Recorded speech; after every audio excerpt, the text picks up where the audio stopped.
In the 10th year of my father's life sentence for murder, the past I had painstakingly buried was dug up and thrown in my face.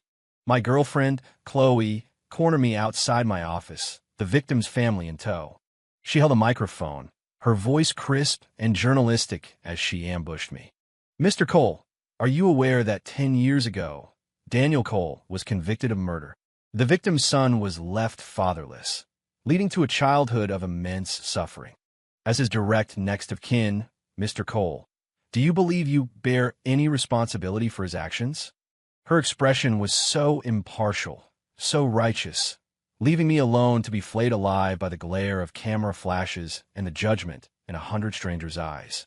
A month after the interview went viral and became the top trending topic on Twitter, Chloe knelt at the entrance to my mother's cemetery, her voice trembling with remorse. "Ethan, I'm so sorry. I'm a monster. I honestly didn't know everything. Please, can you forgive me?" But a headstone can't answer. She would never get the forgiveness she was looking for. I had been running downstairs to meet Chloe, my heart full of joy.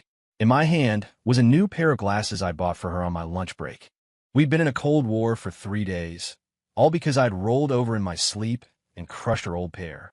But as I stepped out of the building's main doors, a microphone was shoved in my face.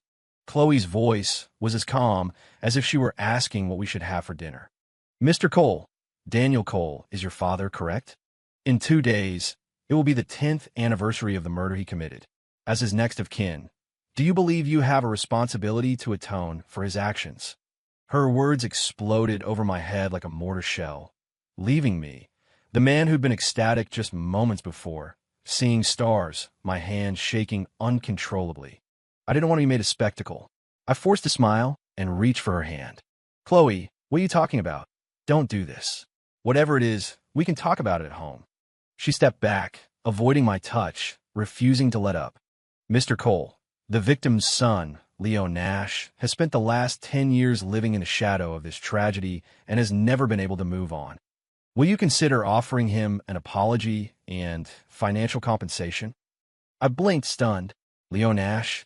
That was the name of the junior researcher in Chloe's grad school lab. 10 years ago, the man my father killed was his father. But why hadn't Chloe told me before? Why did she choose to detonate this bomb in public? Leo stepped out from behind Chloe, his eyes filled with a palpable hatred and pain. "Ethan, I always thought of you as a big brother.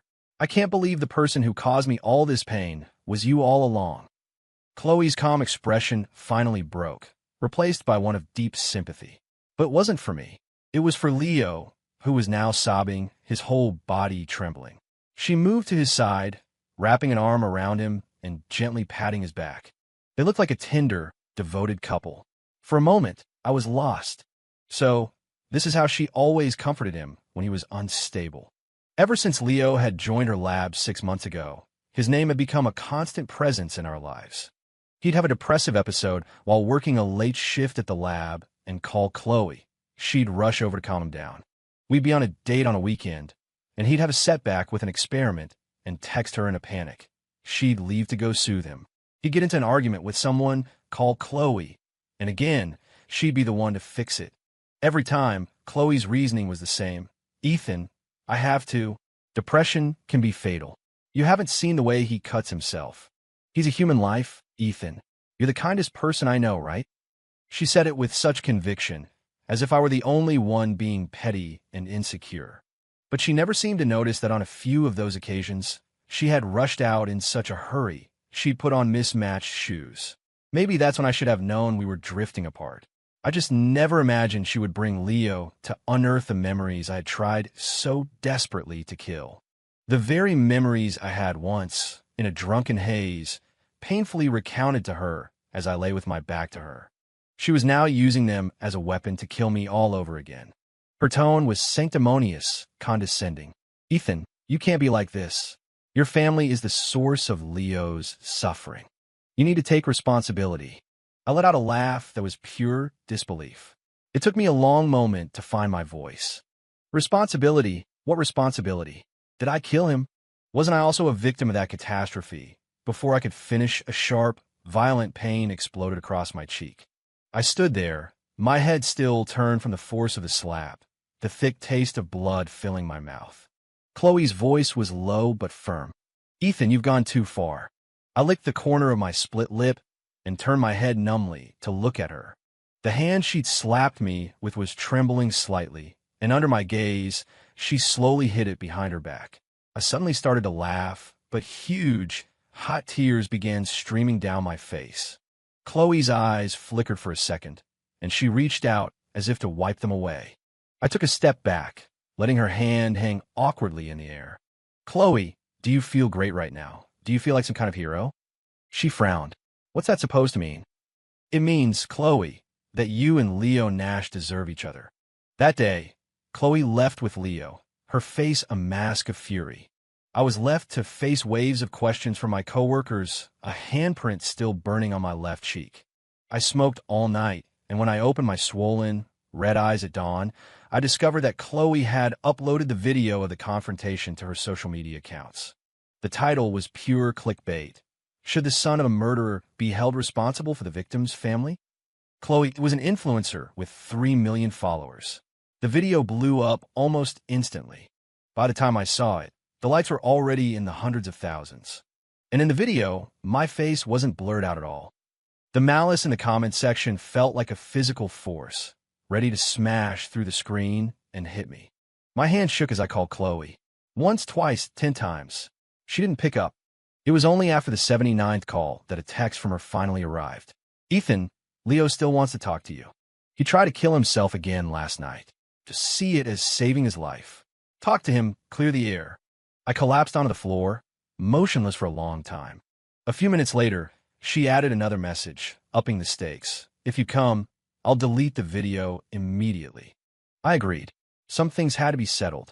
For years, I had been hiding my head in the sand like an ostrich, trying to pretend none of it had ever happened. But some things are impossible to escape.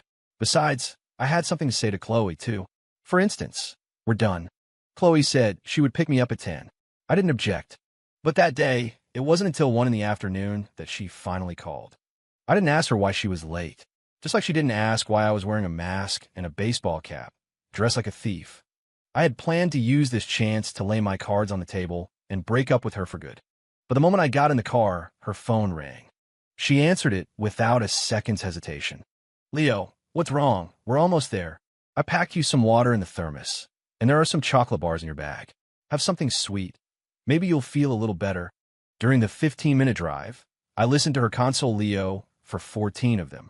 Finally, she whispered into the phone, Leo, don't be scared. I'm here. After hanging up, Chloe seemed to remember I was in the car. She paused for a moment, then rubbed her nose and started to explain. Ethan, don't get the wrong idea. Leo's in a really bad, depressive cycle right now. I looked at her calmly. I'm not getting the wrong idea. Chloe smiled, about to say something else. I cut her off. Chloe, we're breaking up. The smile froze on her face. Her knuckles turned white as she gripped the steering wheel. Ethan, are you mad because I'm trying to help Leo?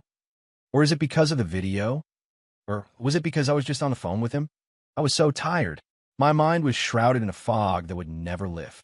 But even so, hearing her words, a bitter, silent laugh escaped my lips. You see, she knew. She understood everything. And she did it anyway.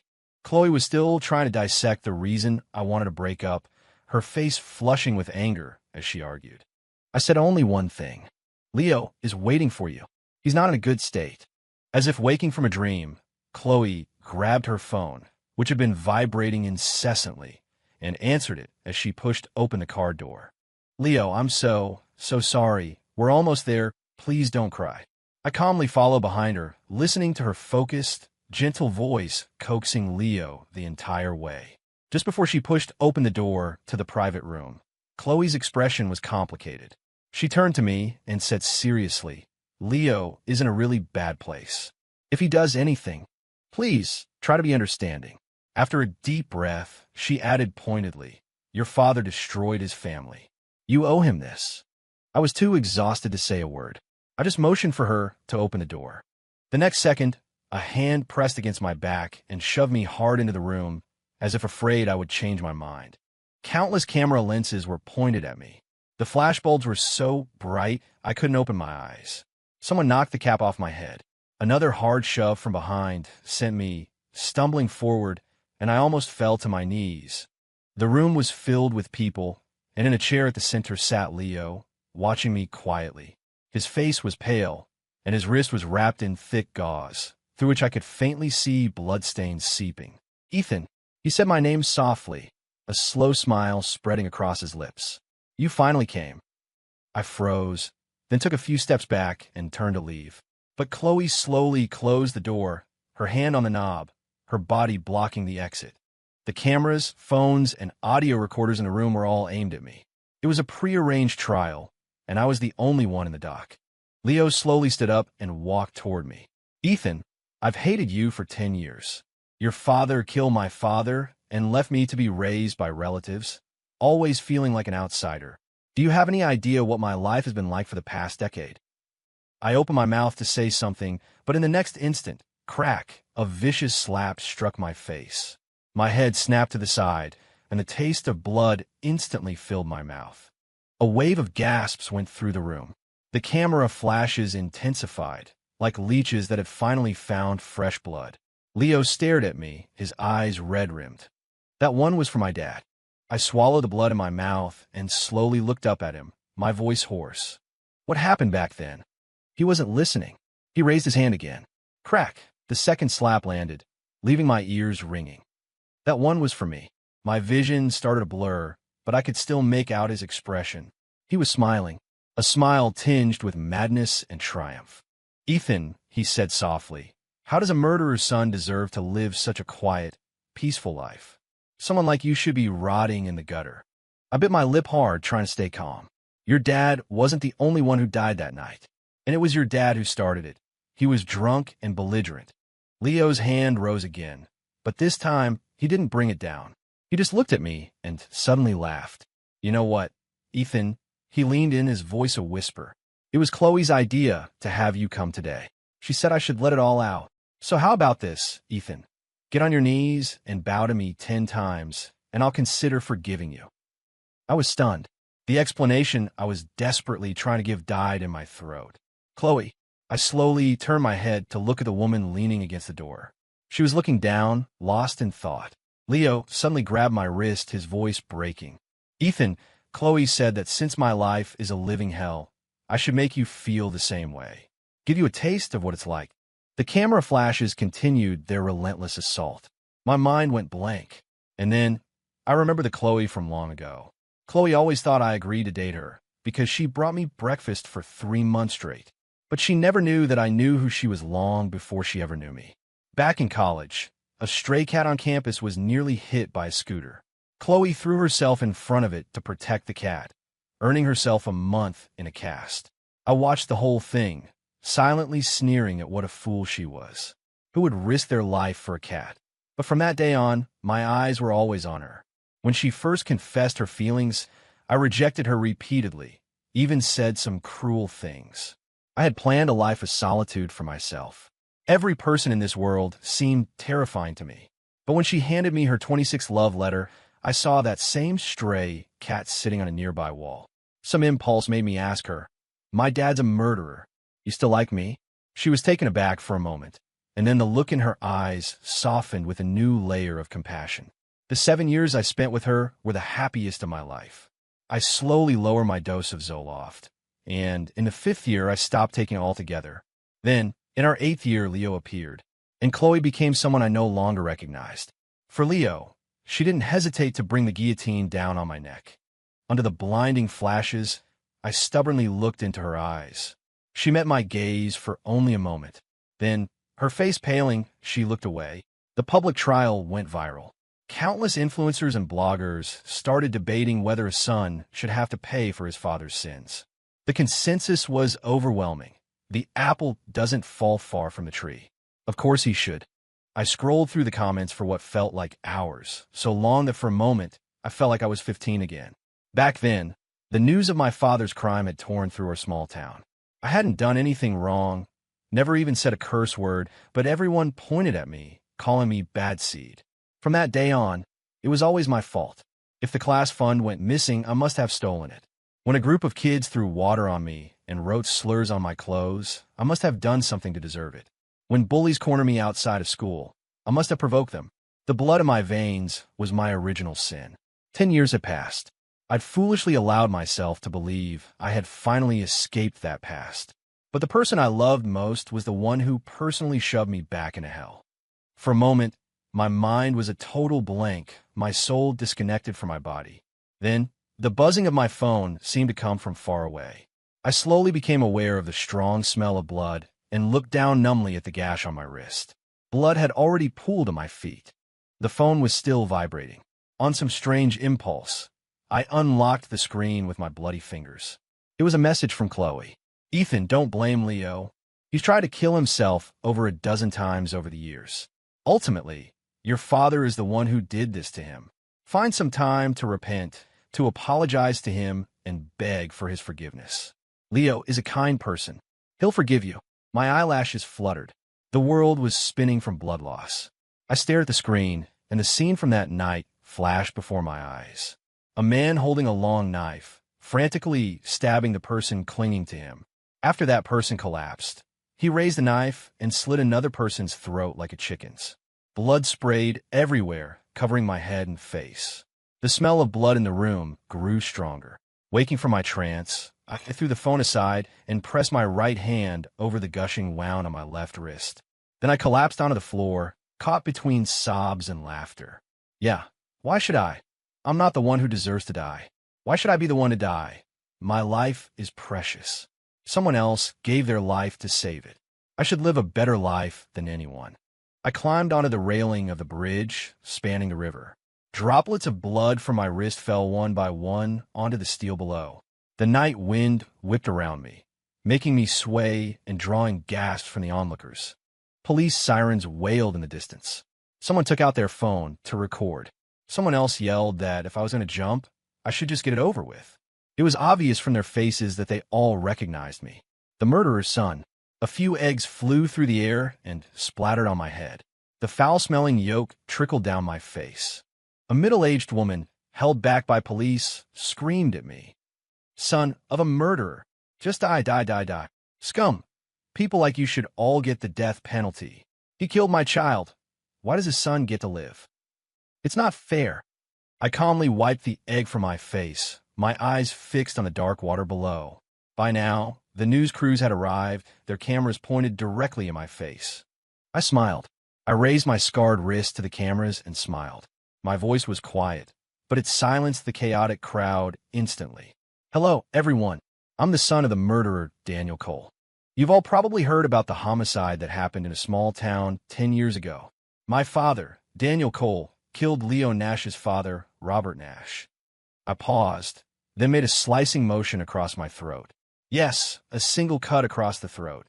The carotid artery. The blood. Before I could finish, a scream cut through the air. "Shut up. Ethan, shut up." I instinctively looked toward the sound. Leo was at the front of the crowd, his face a mask of agony as he screamed at me. Chloe stood beside him, staring at me with a vacant expression, her lips trembling uncontrollably. Leo's voice was full of hatred. "Ethan, your dad already killed my dad. Are you going to kill him again now?" I let out a short laugh and lower my hand, smearing a long streak of blood across my neck. A few murmurs rose from the crowd. "What a monster! Rubbing salt in the wound. He really is his father's son. Better off dead. It's in the genes, you know." There was again the bad seed argument. I laughed so hard tears streamed down my face. "Leo," I yelled at him, "your father died because he deserved it." An uproar swept through the crowd. People rallied around Leo, yelling at me to just hurry up and die. I shrugged and continued. "You know it too. Your dad didn't die an honorable death. He got wasted after a few drinks and wouldn't leave my mom alone, kept trying to make her dance with him. Daniel Cole saw it. He didn't see my mom trying to get away. He only saw your father grabbing her hand and refusing to let go." I was laughing hysterically in the wind. 10 years ago, Daniel Cole didn't just kill your dad. He killed my mother too. 5. The crowd grew quiet. I could clearly see the reporters' expressions shift from contempt to shock. Leo collapsed to the ground, his white shirt covered in dirt. I sat on the railing, lit a cigarette, and spoke as if to myself. "My mom was holding my dad back, screaming at your dad to run. But your dad was so scared he pissed his pants. So 1 cut, 2 cuts, 3, 17 stabs. Your dad got 1 cut. My mom was stabbed 17 times. Leo, you want me to apologize to you? Then who's going to apologize to me? Did my mom deserve to die? I looked up at the silent crowd and asked softly, "Can any of you answer that?" They avoided my eyes.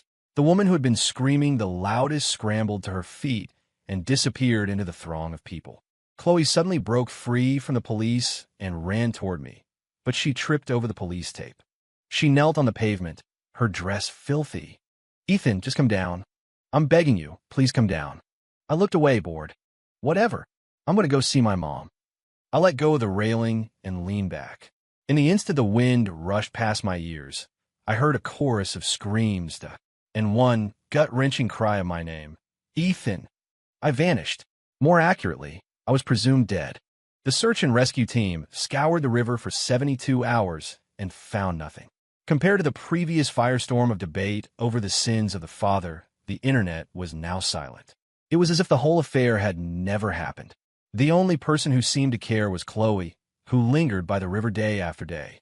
Raven Diaz placed a bouquet of flowers in a vase by my hospital bed, her tone flat.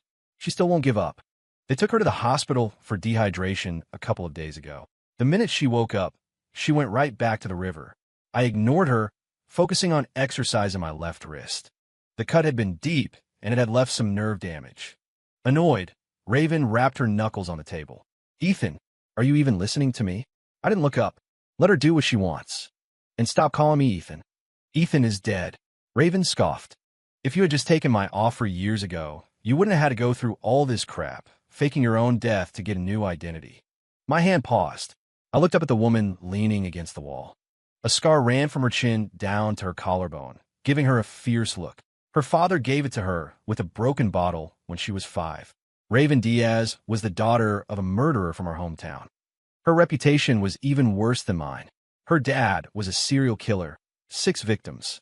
Back then, after my dad also became a murderer, Raven rode her motorcycle all the way across town just to see me, the other killer's kid.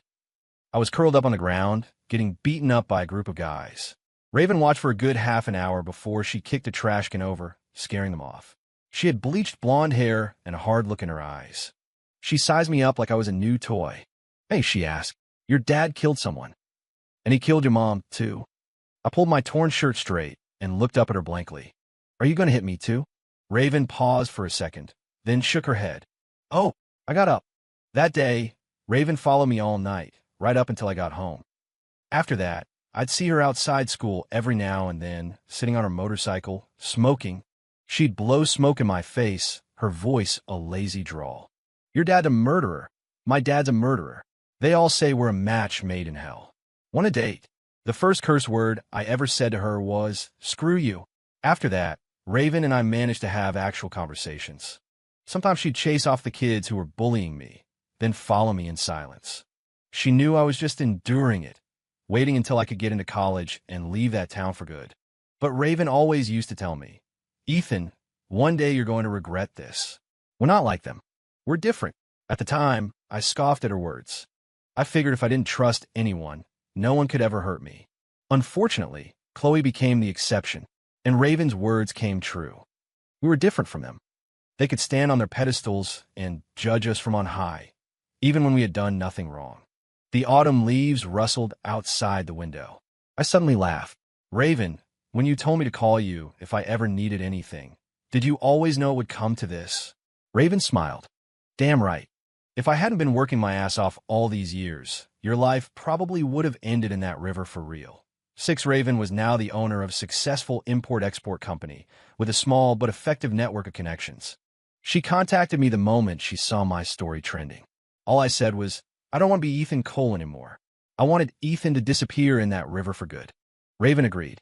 She arranged a new identity for me, an orphan from a small Southeast Asian country. She made a point of emphasizing, "Your background is squeaky clean." In a month, this orphan was scheduled to fly to Europe to continue his studies. Chewing on a slice of orange, Raven turned on the TV. "Seriously, though, why do you have to go so far away?" The next moment, a hoarse voice came from the television. Please, everyone, if you see Ethan, please contact me. I instinctively looked at the screen. Raven forgot to chew her orange. On the screen, Chloe looked haggard, her eyes filled with sorrow and desperation as she stared into the camera. I'm begging you, if anyone sees Ethan, please let me know. Ethan can't be dead. Raven snorted, offering her commentary. She's certifiably insane. When you were here, she brought people to publicly humiliate you. Now that you're gone, she's acting like she lost the most important thing in her life. She turned to look at me, hesitant. You're not going soft on her, are you? I stared at her without a word. Raven just smiled, stood up, and clapped her hands, whistling as she left the room. Chloe's face was still on the screen. As the wind by the river blew, her oversized dress hung limply on her frail frame. Raven was right. She really was insane. What was even more disgusting was that Chloe's videos started going viral. She was being hailed as the devoted girlfriend. Thanks to her, my story, which had finally quieted down, was dug up and sensationalized all over again. This time, Leo was no longer seen as the sole victim. The narrative had flipped. Now he was being told he deserved what was coming to him. It was as if his blood was now tainted with sin, and no matter how he tried to explain himself, no one would listen. He had a breakdown and started a live stream. He screamed that Chloe was involved too, so why was he the only one getting blamed? He said he never knew the full story from 10 years ago. Wasn't he justified in condemning the son of the man who murdered his father? He cried that Ethan had already been driven to his death, and now they were trying to do the same to him. Leo's intention was probably to get the online mob off his back, but the self-righteous keyboard warriors of the internet weren't having it. He was bullied until he had to shut down his comments and DMs. Eventually, he was forced to delete his account with hundreds of thousands of followers. Throughout this, Chloe remained practically invisible. All she had to do was act heartbroken, remorseful, and unable to move on, and she would garner a legion of supporters, with only a small minority of critics. Her follower count swelled from 3 million to 6 million. I stared at her profile page in disbelief. It had basically become the Ethan Cole memorial page. She posted stories about our relationship. She filmed herself kneeling outside my mother's cemetery, repenting. Over and over, she said she was wrong and begged me to forgive her. A chill ran down my spine. She was one of the main culprits, yet how could she so brazenly move on, even profiting from my supposed death? And so, a series of chat logs and an audio recording appeared online. The chat logs were the text messages from Chloe, pressuring me to apologize to Leo. The recording was from that day in the car, when she was consoling him, her voice so soft and gentle she sounded like she was talking to her boyfriend. And at the very end of the recording, you could hear my voice telling her we were breaking up. As soon as that evidence dropped, the serene facade of Chloe's page shattered. It was replaced with raw, unfiltered scorn. The blades she had once wielded against me were now turned on her. But late one night, Chloe posted a new video. Her eyes had a fanatical gleam as she spoke softly. Ethan, I know you're angry. I will come to you and apologize in person. A sense of unease washed over me. I immediately decided to leave for Europe ahead of schedule. Better to go sooner rather than later. But Raven didn't seem happy about it. She stood stiff as a board, with the pout of a kindergartner who'd just had her toys taken away. Chloe. I gave her a weary look, and she sheepishly fell silent. 7. I never expected to see Chloe outside my university. But when I did, standing in the snow with the tip of her nose bright red, staring at me, without blinking, I felt a sense of grim finality. She stumbled toward me. Ethan. I took a step back. She took a step forward. I took another step back. Finally, she stopped, just staring at me, frozen. I glanced at her, then decided to face it head on. Chloe, long time no see. Her eyes reddened, and her voice was choked with emotion. Ethan, I thought you were dead. I looked down and gave a humorless laugh. Ethan is dead. Chloe froze. I looked at her and smiled. The whole country knows Ethan Cole is the son of a murderer. Even if there were extenuating circumstances, the judgment in people's eyes would have killed him sooner or later. And Chloe, that's because of you. You're the one who pushed Ethan to his death. Chloe looked as if she'd been struck by lightning. Her voice trembled. Ethan, I'm sorry, I never meant to. No, Chloe, you did. You just weren't thinking about me. You were thinking about Leo. You were afraid he would die, so you chose to push me off the cliff instead. You never noticed I had started taking my antidepressants again. You never saw my desperation or heard my pleas for help. You just chose Leo. Chloe just shook her head, looking so pale and fragile in the swirling snow, she seemed about to shatter. I smiled, my breath forming a cloud of mist that blurred her face. Chloe, did it ever occur to you that by coming here to find me, you'd just be hurting me all over again? She opened her mouth, but no words came out. She looked completely lost. Then, with a thud, she dropped her knees in front of me. Tears streamed down her face as she sobbed. Ethan, I'm sorry. I really am. I watched her, astonished, and took another step away. Back then, when Leo said he would consider forgiving me if I knelt and bowed to him 10 times. Was it your idea? At my words, Chloe's face went so pale it was completely bloodless. The sharp honk of a car horn sounded nearby. I scoffed, walked around the kneeling woman, and headed for the car parked by the curb. Chloe, you could kneel here until you freeze to death, and I would never forgive you. In the car, Raven was pouting. It was freezing outside, yet she was wearing a deep V-neck sweater. I rolled my eyes, tossed my scarf at her, and put on my sunglasses as if nothing had happened. How did she know I was here? Raven, your security is getting sloppy. Raven puffed out her chest. Please, you're the one who logged into your old account. You think I wouldn't notice?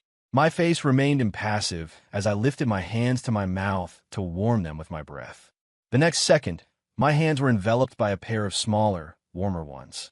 I smirked. I guess it's true what they say. Youth is wasted on the young. But it wasn't too late to appreciate a strong woman now. Chloe became like gum on my shoe, sticking to me no matter what. No matter how harsh my words were, she would just smile at me. Her chapped hands stubbornly held out breakfast for me every morning. I looked at the food, then back at her. Chloe, I won't make the same mistake twice. Her face went white, and she instinctively pulled her hands back. She looked down and mumbled, Ethan, I'm sorry. I'll change. I shook my head, my voice laced with annoyance. Chloe, you're causing a huge problem for me. Can you please just disappear? Leo is still back in the States waiting for you. He's not. Chloe shot back frantically. Ethan, there's nothing between Leo and me. Seeing my indifferent expression, her eyes reddened again, and her lips moved weakly. Ethan, I just felt so sorry for Leo. At first, when he told me about his childhood, I just thought of you. Then, when I found out his dad and your dad, that's why Ethan, I'm sorry, it's my fault. I was out of my mind. But the truth is, the moment I posted that video and saw the comments, I regretted it. But I was too scared to turn back. I glanced at my watch. Are you done? She stood there, speechless. I adjusted my backpack and started to leave. As I walked past her, her trembling voice reached me. Ethan, will you really never forgive me? The only answer she received was the sound of the wind. Chloe was deported. The official reason was stalking a male student. When I heard the news, I ate an extra bowl of rice. It made all that time I spent playing along with her in the freezing cold worth it. Barring any unforeseen circumstances, I would never have to see her again in this lifetime. Raven was chewing on a piece of steak, letting out a cold laugh every so often. She'd been like this ever since I told her to stay out of the Chloe situation. I put down my utensils, wiped my mouth, and pushed my chair back. She ignored me, just kept chewing. A hand slid silently around her waist. She froze and looked up at me. I gently stroked her long, soft hair. Are you full? Her eyes widened. She shot up from her chair, her hand clamping down on mine to make sure I didn't get away. Her eyes were shining. That day, the snow fell in thick, white flakes, covering everything on the ground, including all the dark corners of the world. Raven was the daughter of a murderer. I was the son of a murderer. We were bad seeds, a match made in hell. Later, I saw a video of Chloe online. She was being dragged down a public street by Leo, looking completely disheveled. Leo was holding a knife, threatening to slit his wrists. He was screaming, Chloe, if you leave me, I'll have no choice but to die. Chloe tried to get away, but he held on to her shirt tightly. Finally, she screamed in exasperation. Then just go die. Leo froze for a few seconds. Then, somehow, in the struggle, the knife in his hand ended up in Chloe's chest. She looked down at the blade sticking out of her, an expression of pure disbelief on her face, and slowly collapsed. Leo was laughing, his face streaked with tears. You deserved it. You deserved it. You said you'd be with me forever. Forever is forever. You're not getting away, not even in death. I calmly watched the pool of blood spread out from under Chloe's body in the video, then closed the browser. The smell of baking bread filled the air. It was Raven. She had recently gotten into baking and was talking about opening a bakery. She poked her head out of the kitchen, her hands covered in flour. Babe, I need you to tie my apron. I gave her a weary look. She was wearing a tight, black dress and still trying to strike a pose to show off her curves. I took off my glasses, grabbed the apron from the sofa, and walked over to her. What else could I do? She was trying so hard. If I didn't play along, I was afraid she might actually explode.